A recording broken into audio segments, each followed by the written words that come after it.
ये जो क्वेश्चन है काफ़ी एग्जाम में पूछा जा रहा है और आगे भी पूछा जाएगा। ये सीडीएस में पूछा गया है 2019 में, एसएससी सीजीएल 2020 में, झारखंड सचिवालय के 2025 में भी पूछा गया है।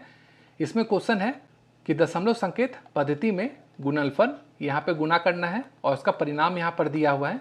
पर विचार कीजिए, जहाँ A B C D E F एक अंक है और A B C D E F का मान क्रमशः क्या होगा ये हमें निकालना है। अगर इसे हम ट्रेडिशनल मेथड से बनाएंगे, यानी 9 9 9 को गुना करेंगे ए बी सी से और उसके बाद लाना है हमें डी ई एफ 132। ये क्या होगा, ये 3 स्टेप में जाएगा। इसको इससे गुना करना होगा, फिर इससे गुना होगा, फिर इससे गुना होगा, फिर नीचे स्टेप में आएगा। तो इस तरह से अगर आप इसे बनाएंगे तो आपका समय 5 से 6 मिनट लग जाएगा, या हो सकता है 8 मिनट भी लग जाए, या हो सकता है ये क्वेश्चन आपसे बने ही नहीं, क्योंकि अगर आप ट्रेडिशनल मेथड से बनाने जाएंगे तो ये बहुत टाइम टेकिंग भी है और बन भी नहीं सकता है। तो ऐसे क्वेश्चन को अगर बनाना है तो हम क्या करेंगे, 9 का जादू सीखेंगे और इसे आसानी से 5 से 6 सेकंड के अंदर बनाएंगे।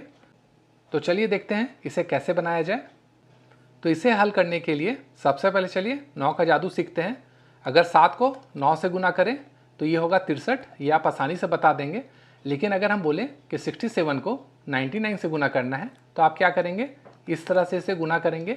इसमें आपका टाइम बहुत बर्बाद होगा। मैंने आपको क्या बताया था, 9 का जादू सिखाऊंगा, यानी कोई भी संख्या को 99 से गुना करना हो, 999 से गुना करना हो, या फिर 9999 100 बार हो या 1000 बार हो, सभी को हम सेकंडों में हल कर सकते हैं।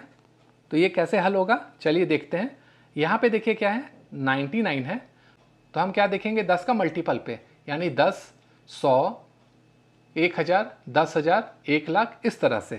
तो यहाँ पे क्या है 99 है, तो 10 का अगर हम मल्टीपल करेंगे तो 99 किसके आसपास में आएगा, 100 के आसपास में आएगा। अब हम क्या करेंगे, इस 100 में यहाँ पे जो भी संख्या दिया होगा, यहाँ पे देखिए क्या है 67 है, तो 67 को हम घटा देंगे, तो यहाँ से आएगा 33, और ये जो 33 होगा ये हो जाएगा हमारा लास्ट का डिजिट इनको गुना करने पर।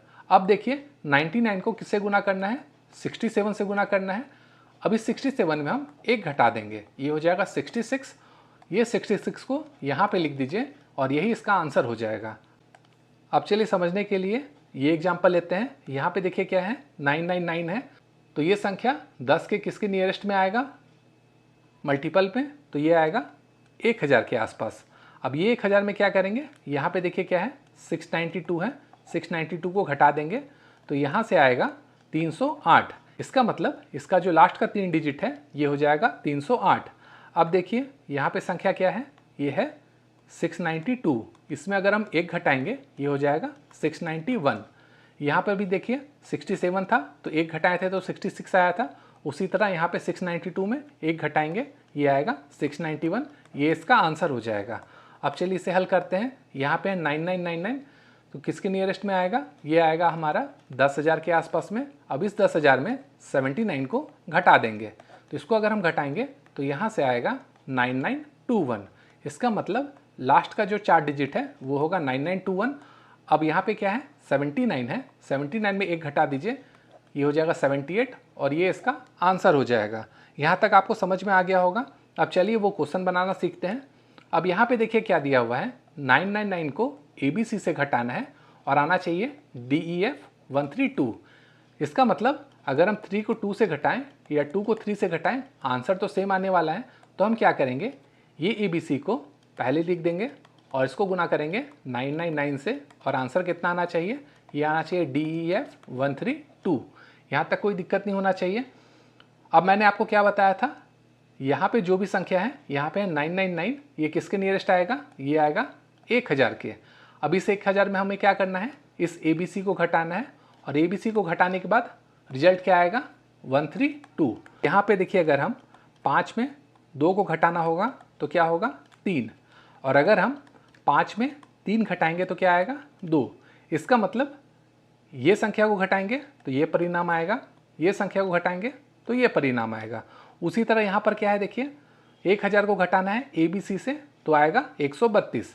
तो अगर हम 1000 में 132 घटा देंगे तो ये क्या आ जाएगा हमारा ABC। तो इसको चलिए घटाते हैं, तो इसको घटाएंगे तो यहाँ से आएगा 868। इसका मतलब जो ABC होगा वो होगा हमारा 868 इसको गुना करना है 999 से और लाना कितना है DEF और 132, तो सिर्फ 132 लिखेंगे। अब देखिए मैंने आपको क्या बताया था, यहाँ पे जो भी संख्या होगी उसमें क्या करना है, हमें 1 घटाना है, तब यहाँ की संख्या निकलती है।